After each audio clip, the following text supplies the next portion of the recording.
Respublikanın əməkdar artisti Məhəbbət Kazımov bugün səhər saat 11 radələrində vəfat edib. Xanəndənin səhər saatlarında ağrıları başlayıb. Təcili tibbi yardım çağırılıb. Həkimlərin müdaxiləsinə baxmayaraq Məhəbbət Kazımovu xilas etmək mümkün olmayıb. Məhəbbət Kazımov kəskin ürək ağrılarından və təzyiqdən əziyyət çəkirmiş.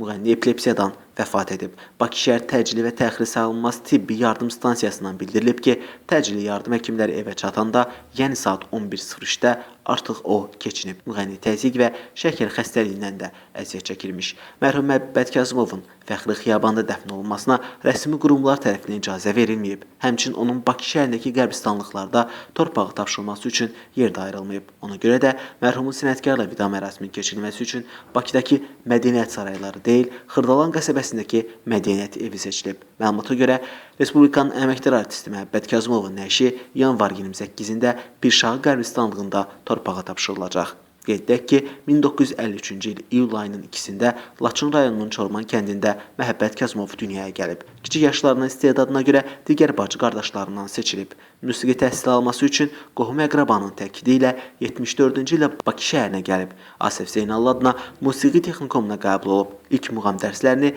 Nəriman Əliyevdən almış, sonradan Ağaxan Abdullayevin sinifində oxuyub. 1976-cı ildən professional səhnədə çıxış edir. 14 sentyabr 2012-ci ildə Azərbaycan Respublikasının əməkdar artist fəxri adına layiq görülüb. Məhəbbət Kazımov Laçın instrumental ansamblının rəhbəri olub. 1990-cı ildə ailə həyatı qurub 3 övlad atasıdır.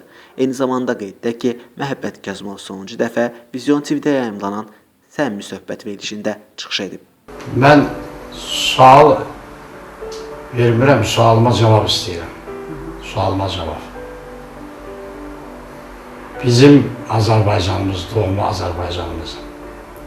Bizim canımız Azərbaycan. Ölkəsi 20% torpaqları işğal altındadır. O xəbəri kim mənə versə, həmin günü həyatımın bütün nələri varsa onun yolunda qurban verməyə hazıram.